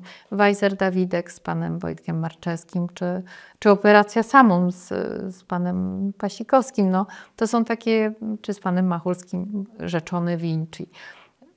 Zrobiłam Quo Vadis, ale nikt nie umieścił mnie w napisach tyłówce nawet, bo to był moment już, kiedy odchodziłam z HBO, czyli HBO przechodziło się na Węgry i tutaj pamiętam świętej pamięci Janka Kaczmarka, autora muzyki do Quo Vadis. I jak wysłał mi zaproszenie na premierę w Teatrze Wielkim, mówi, wiesz, to jest tak smutne, że ty nawet nie jesteś w napisach, a przecież zrobiłaś cały film. Ja mówię, taka jest ta branża. Ona jest jednocześnie bardzo okrutna. Jak cię nie ma, to cię nie ma. I natychmiast znajdzie się ktoś na twoje miejsce. To jest bardzo okrutna branża i tutaj trzeba wiedzieć, że startując w konkurencji z tak silnymi osobowościami, tak zaplatającymi się czasami po prostu interesami, nie do końca zawsze osoby bardzo wrażliwe mogą liczyć na rozwój swojej wizji.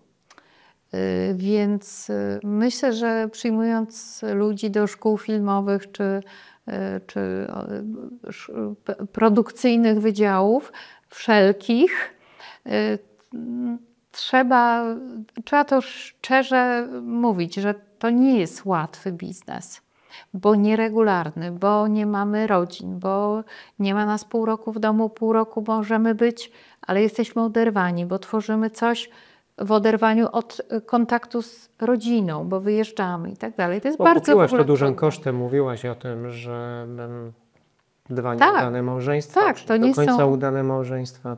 Tak. Oczywiście to wszystko wymaga takiego... Ja nie wiem, czy ja mam receptę na sukces. Ja mam receptę na pracę. A zrobiłabyś coś inaczej dzisiaj, niż wiedząc to, co wiesz? Nie. Nie, poszłabyś tą samą drogą. Nie, wiesz, ja budzę się rano, zawsze widzę przyszłość. Ja już nie pamiętam, ja zapominam. Jestem naprawdę osobą, która zapomina o problemach. Problemy. Okay. Taka rozmowa jest dla mnie ogromnym wysiłkiem, bo ja muszę przypomnieć sobie, co było ważne, co mniej. Bo przeszłaś już bo, dalej. bo ja myślę o przyszłości. Okay. I to Super. też wszystkim polecam, Super. żeby nie Super. kontestować tam tych wszystkich porażek, a byłam, a odeszłam.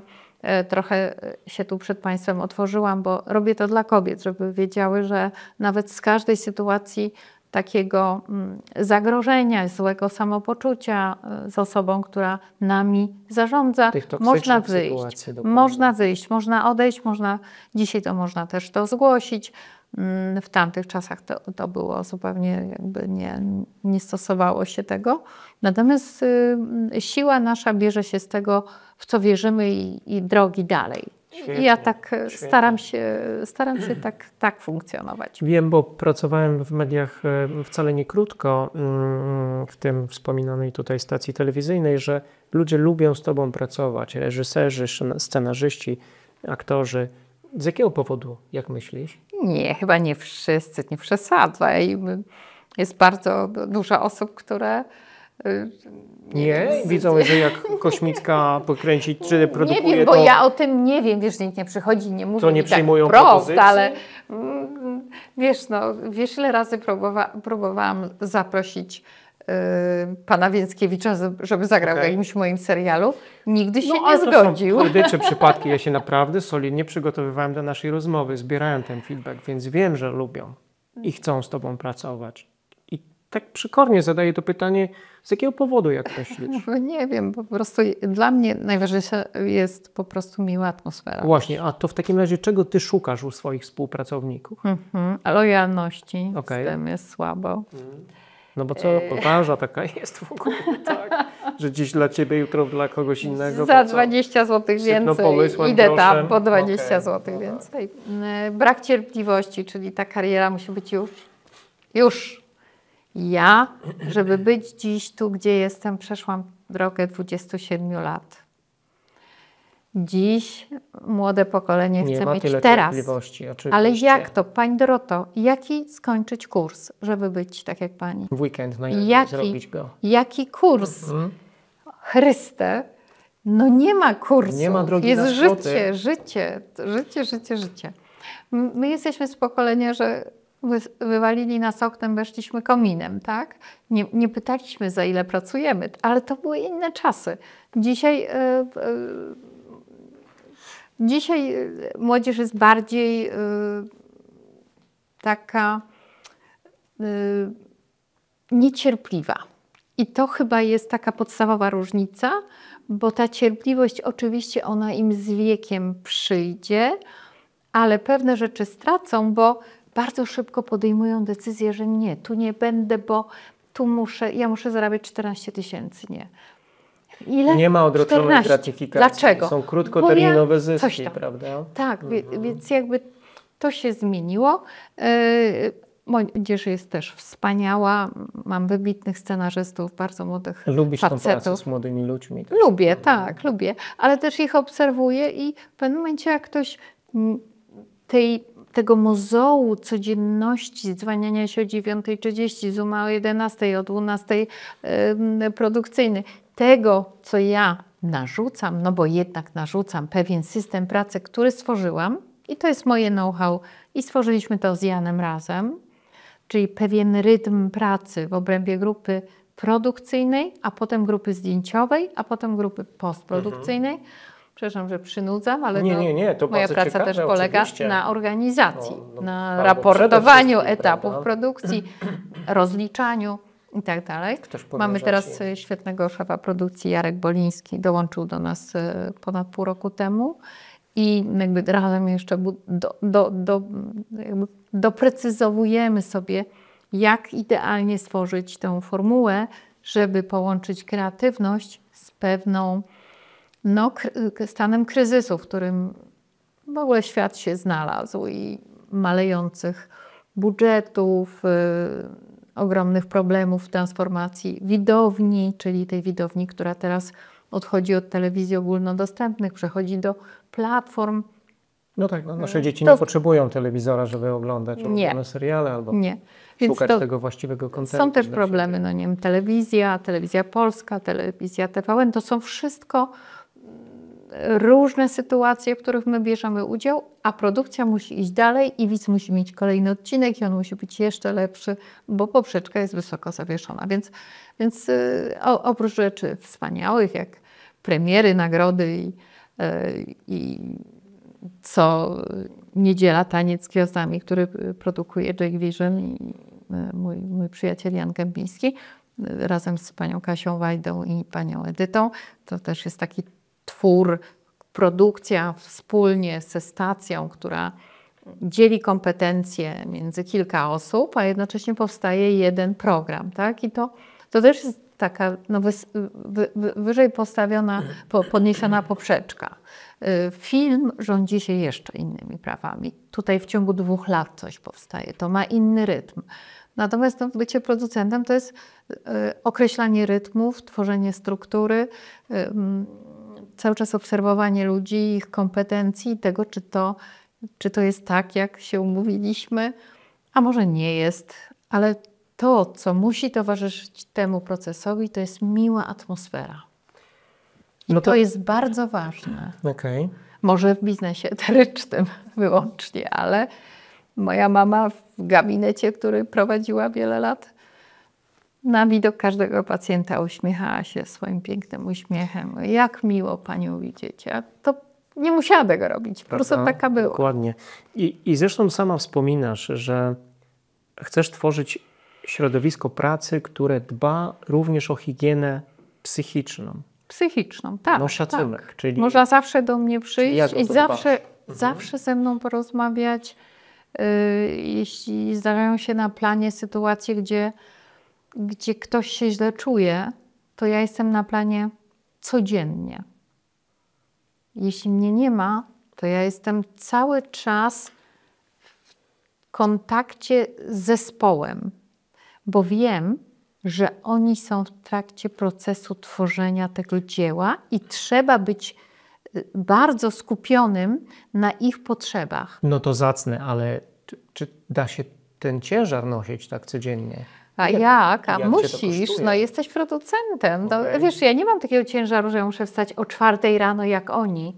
Ja przyjeżdżam na plan o 8, o 9, o 19, w zależności od tego, jak ułoży mi się cały rytm życia, bo czasami mam 2 plany zdjęciowe równocześnie, bo prowadzę moją działalność jako człowiek, który musi dbać o plan na najbliższe 2-3 lata i przygotować projekty, których jeszcze nie ma w trakcie realizacji, tylko może będą, więc nie mogę być dyspozycyjna, ale jestem z nimi, kiedy ktokolwiek potrzebuje mnie, to też może każda z tych osób, która ze mną pracuje. Nie zdarzyło się, żebym nie porozmawiała, ale zdarzyło się, że ktoś odchodzi i nawet nie mówi do widzenia. To też się zdarza. To jest życie. Wow.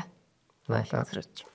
Jesteś dumna, jeszcze ostatnie zdanie, nawiązanie do tego zespołu, że wychowujesz swoich własnych producentów.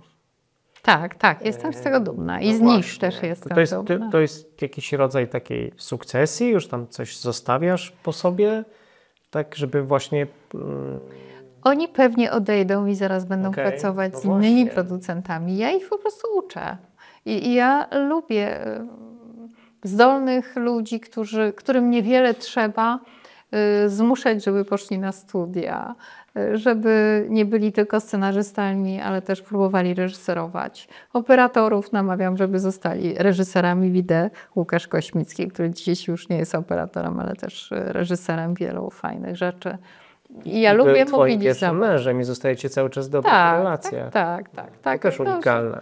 Łukasz jest bardzo zdolnym scenarzystą również, także...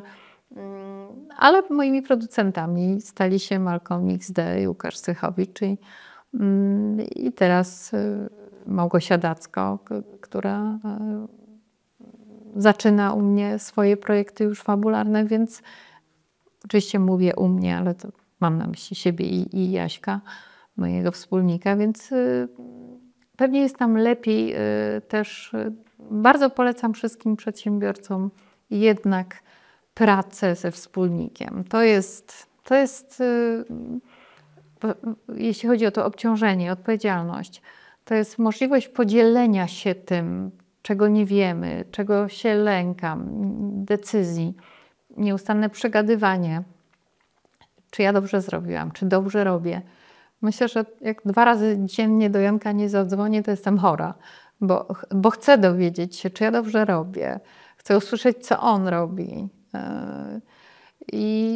No i też jakby dzielimy się wiedzą, informacjami, tym wszystkim, co planujemy. Szczerze sobie mówimy, słuchaj, tego nie róbmy, to już jest za dużo. Ograniczmy produkcję do, nie wiem, 6, nie róbmy 8, bo spadnie nam po prostu ilość czasu dla rodziny. No i trzeba mieć też higienę życia. Trzeba pracować nad tym, żeby praca nie stała się z 99%. Tylko jak to zrobić? Jak ty to robisz? Ja się tego uczę. Okay. Ja się tego uczę. Uczyłam się obserwując innych. Myślę, że doszłam do tego. Mój mąż nie jest osobą w branży, jest osobą zupełnie z innego świata. Mamy no to bohater. Tak, no to, tak. Mieć partnera w tej branży i nie być w niej zanurzonym. Tak, to jest to wyzwanie, ale Darek jest wyjątkową osobą, bo jest świetnie gra na instrumentach,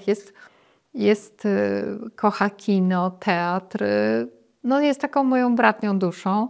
I też kocha artystów. I kocha artystów. Autentycznie jest osobą, która potrafi ze mną przegadać całą noc o spektaklu, który oglądamy i wciągamy w to nasze dzieci.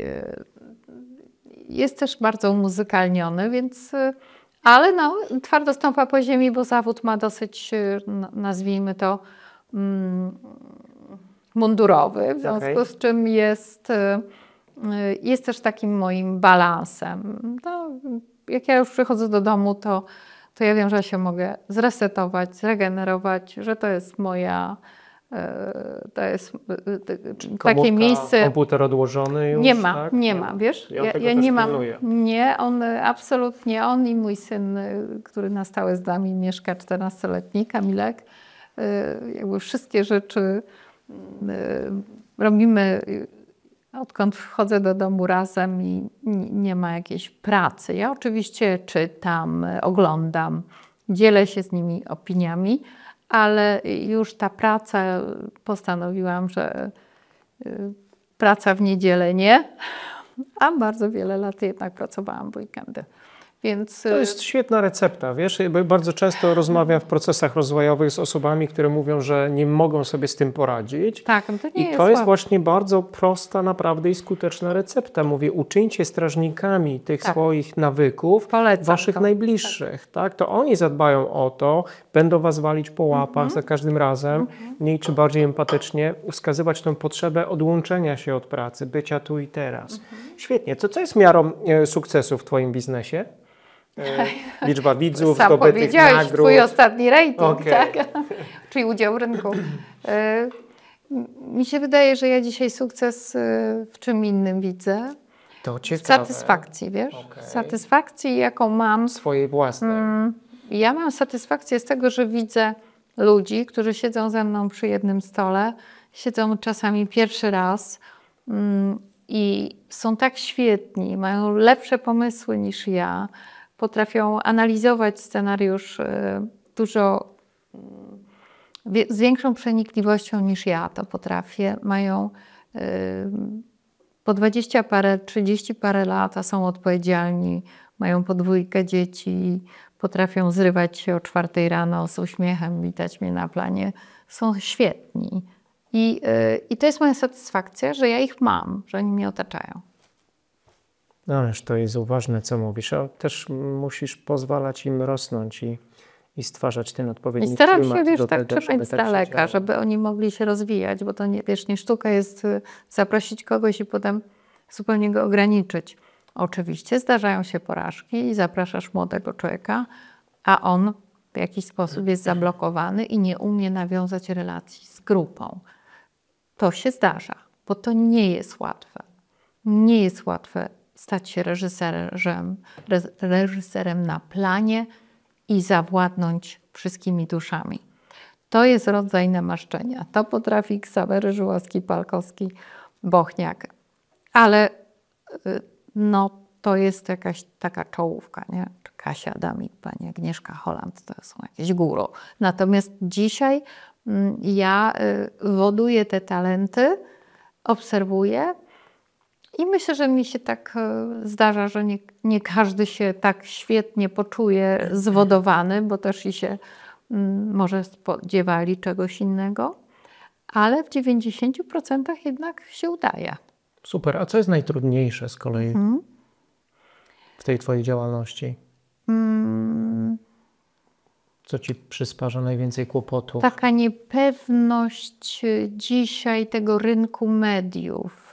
Decydenci, którzy podejmują decyzje, decydenci, którzy podejmują decyzje, mają bardzo wiele ograniczeń. Takich ograniczeń, że nie wiemy, co się stanie z tą widownią. Czy ona zostanie w platformach, na jakiej zasadzie te platformy będą działać. Czy one obniżą ceny, czy podniosą ceny, czy ten rynek reklamowy, który jest niezwykle ważny, tak? Ja już nie będę o tym mówić, bo to jest już dla większości ludzi nudne, ale no jednak telewizja ogólnodostępna żyje z reklam, tak? Telewizja publiczna przeżywa swój proces, tak? Wiemy, że bardzo trudny i jakiś taki niefortunny, tak? Ale pracuje tam kupa fajnych ludzi.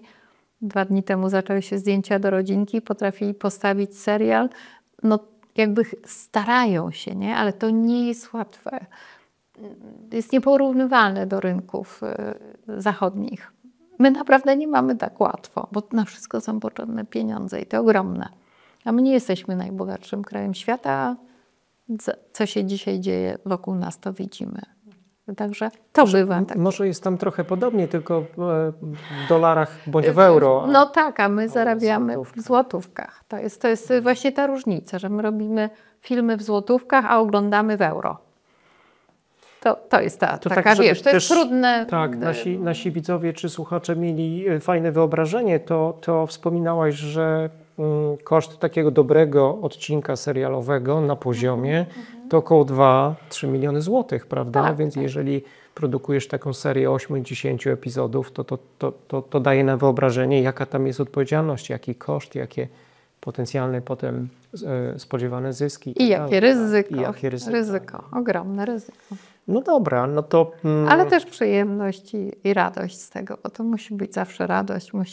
Musimy chcieć biec do tej czasami takiej rzeczywistości frustrującej, ale trzeba. Ja to czuję, ta energia mi się tutaj udziela po drugiej stronie stolika. Jesteś też osobą przedsiębiorczą w mojej ocenie, bo popełniłaś książkę czy taki poradnik, e-book pod tytułem Zawód producenta. 80 sztuk chyba wyprodukowano. Dla tych, którzy chcą przeczytać. Czy to jest tak, że jak zakupię nie sobie takiego on jest niedostępny. Nie, jest. Wiem, gdzie kupić. Wiem, drodzy, gdzie kupić. Można znaleźć tego e-booka. Czy to jest tak, że jak czytelnik się z nim zapozna, to będzie wiedział wszystko o zawodzie producenta? Na pewno jakieś takie podstawy, rozwianie takich wątpliwości. To jest takie rozwianie wątpliwości, na czym to polega. Ale nie jest jakieś dzieło. Zrobiłam to z Michałem Misiorkiem. A z jakiego powodu? Po mnie do tego namówił. Okay. Namawiał, aż mnie wciągnął, bo go bardzo lubię. Jest takim naprawdę fajnym dziennikarzem i do tego mnie namówił. Kupa młodych ludzi właściwie to zrobiła, ja tylko to opowiedziałam i zautoryzowałam. Świetnie. To coś tam się udało zamknąć. Mój syn też bardzo kibicował temu, był bardzo przejęty, więc to tak. No, myślę, że na jedno życie jedna książka wystarczy. Czyli na razie nie masz pomysłu na kolejne tytuły? Nie mam, nie. No tak. Wolę robić swoje. O byciu producentem. Nie jestem najlepszym pisarzem. A nie o innych tych zawodach czy rolach. Świetnie. Zapamiętuję tą cierpliwość, determinację, o której tutaj wspominałaś, jako takie rady dla przyszłych czy obecnych przedsiębiorców. Dzielenie się tą odpowiedzialnością ze wspólnikiem, dobrym wspólnikiem, stwarzanie odpowiedniej odpowiedniego środowiska do tego, żeby rozwijali się nasi współpracownicy, partnerzy biznesowi. Też mówisz, że stawiasz na prawdę. Bo to jest odważna deklaracja, bo w tej prawdzie nie potrafią żyć nieliczni w mojej ocenie. Jesteś w audycji bez lukru, więc cenimy sobie bardzo prawdę. No ale jeszcze w tym twoim takim showbizowym świecie to wydaje mi się, że to jest bardzo trudne, żeby być prawdziwym, żeby mówić prawdę. Czy to jest takie trudne? No jeśli chcesz, to rzeczywiście prawda jest najwyższą szkołą jazdy dzisiaj. Ale wszystkich do niej zachęcam, bo myślę, że rozwój social mediów, YouTube'a, TikToka stworzył w młodym pokoleniu pewne zaburzenie, że wręcz nie rozróżniają rzeczywistości od prawdziwej rzeczywistości. Oni żyją w swojej rzeczywistości. Wirtualnej rzeczywistości. A praca poza strefą komfortu w domu, telefonem, czy telefonem, a tylko mną, jest druzgocąco inna. Czyli wejście do relacji, grupa, relacje, hierarchia, Twoje wykształcenie, Twoje kompetencje, o której jesteś w pracy, o której wychodzisz, jak my pracujemy, który weekend już pracujemy wszyscy i czy Ty też pracujesz, czy wolisz iść na jogę. To jest bardzo trudne do przetrawienia. Mówię o bardzo młodych ludziach, bo ludzie dojrzali potrafią pracować w sobotę i w niedzielę, iść na jogę i cieszą się, że ta praca daje im satysfakcję. Młodzi ludzie jeszcze mają taki moment zagubienia, że chcieliby wszystko szybko, już. Chcę mieć samochód, chcę mieć mieszkanie na Wilanowie, ja chcę zarabiać i tak dalej, i tak dalej. Ludzie już dojrzalsi zaczynają jakby rozumieć też wartość. Dlatego, że to przeżyli, tego doświadczyli. Tak, i to buduje jakby moc prawdy. Żeby nie dawać przykładów, bo nie o to nam chodzi w tej rozmowie. Ale mam świetny przykład. Wiesz, przepraszam, że wchodzę w zdania. Na przykład nie czynisz żadnej tajemnicy z tego, że jesteś cukrzykiem na przykład, tak? Że rozpadały się twoje małżeństwa wcześniej, że w ogóle ta choroba... Że nie mam nic na mailu, co chciałabym ukryć, oprócz rzeczy, które są połówce. Sam fakt nawet, że znajdujesz czas na to, żeby gdzieś tam założyć jakiś osobny profil na Facebooku i pociągać za sobą kilka tysięcy innych ludzi, którzy również pod hasłem diabetycy, tak? Więc to jest prawdziwe, no, to mi imponuje, to jest fajne. Czy to nie idzie w kontrze do tego, co robisz na co dzień? Właśnie, tak się zastanawiam, czy tam nie ma jakiegoś zgrzytu, nie? Powinno to nie iść w kontrze. Czasami jest,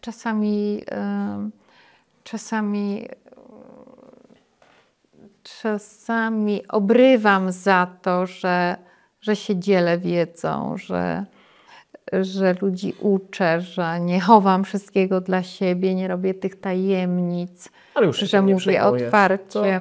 Tak. Bardziej czasami zastanawia mnie to, jak bardzo ludzie żyją życiem innych. To zawsze mnie fascynuje. Raczej w tej ciemnej stronie fascynacji leży ta uwaga. Patrzę na hejt, na to zjawisko, które pożera młodych ludzi. Widzę ogromny problem tego pokolenia, które zostało zarażone TikTokiem, ale tym czarnym i durnym. Wiem, że świadomość mojego pokolenia, jeśli chodzi o kreowanie wizerunku, jest inna niż pokolenia Julki Wieniawy, młodych ludzi Adasia Strójkowskiego i bardzo ich podziwiam, że potrafią dźwigać ten hejt, który się na nich wylewa. I no marzę o tym, żeby uczestniczyć w czymś, co pozwoli to zmienić. Wyprodukuj coś takiego fajnego. No właśnie, weź i wyprodukuj. To jest serial, coś, dzieci, rodzice, to jest, coś pracuję w tej chwili Masz nad taką czymś, ideę, co... pamiętam. Tak. Bardzo mnie zaraziła Martyna Wojciechowska pracą nad stanem, nad zdrowiem psychicznym dzieci. Obserwuję to. To jest dla mnie niesamowite, ile dobrego robi Martyna w tej kwestii. Już zaproszenie zostało wysłane do niej w kontekście tej naszej audycji. Tak. To jest, ona jest chyba jedną z ciekawszych kobiet, myślę, tego stulecia. Czego Ci życzyć? Więc wyzwań jest wiele. Życzyć zdrowia. Ale jakiś, nie wiem, pozycji na Netflixie, Złotych Globów, czego takiego? Ja marzę o tym, żeby kiedykolwiek zrobić coś dla Netflixa, ale też jestem zachwycona współpracą z Warner Brothers i w Kanale Plus i w Polsacie.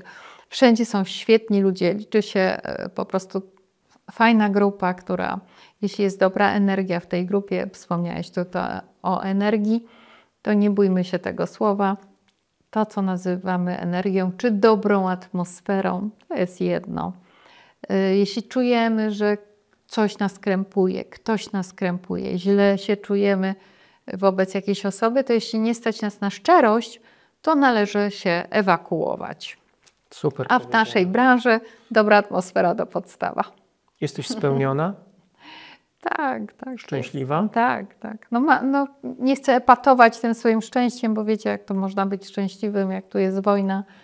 Tutaj prezydent Stanów Zjednoczonych wywraca świat do góry nogami. To tak trudno, to szczęście tak brzmi, ale jak wyjdę stąd i podjadę do biura i tam zobaczę twarz Róży, mojej asystentki, uroczej osoby, i Jarka i mojego wspólnika, to ja się cieszę, że ich mam, że robimy razem fajne rzeczy. I oby tak się udało jak najdłużej. To z czego, Dorota, powinni Cię zapamiętać tak na koniec nasi widzowie czy słuchacze? Ty masz jakąś taką ostatnią myśl do nich, do przedsiębiorców?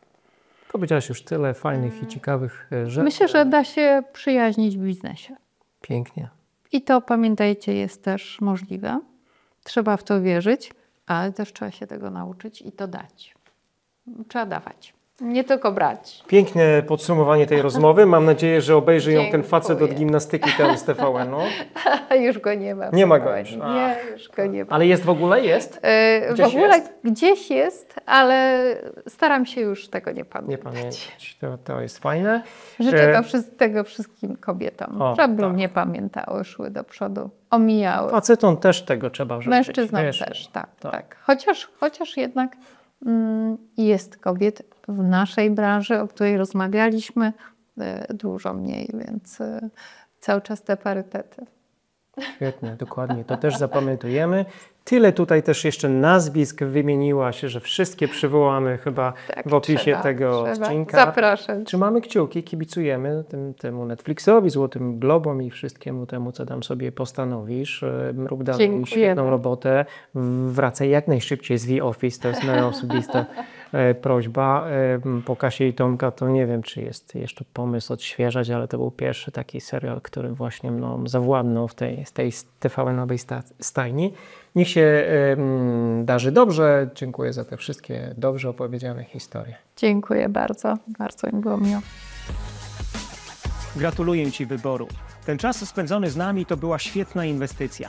Jeśli udało Ci się zabrać z tego odcinka choć jedną ideę lub rekomendację, dzięki której Ty i Twój biznes staniecie się lepsi, będę super szczęśliwy. Wierzę, że Polska może być kolejną Doliną Krzemową, co najmniej Europy, a Ty możesz rozwijać dobry, wartościowy biznes, wpływając na życie milionów.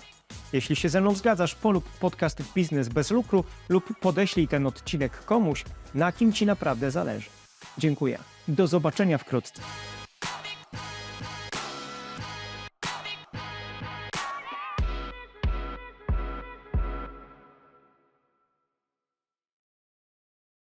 Ten odcinek powstał we współpracy z platformą Cashi, która zmienia reguły rozliczeń pomiędzy dużymi korporacjami a ich kontrahentami, oferując przyspieszone płatności faktur. Sprawdź szczegóły na cashi.pl. Partnerem audycji była firma Autenti, właściciel platformy do podpisywania dokumentów online.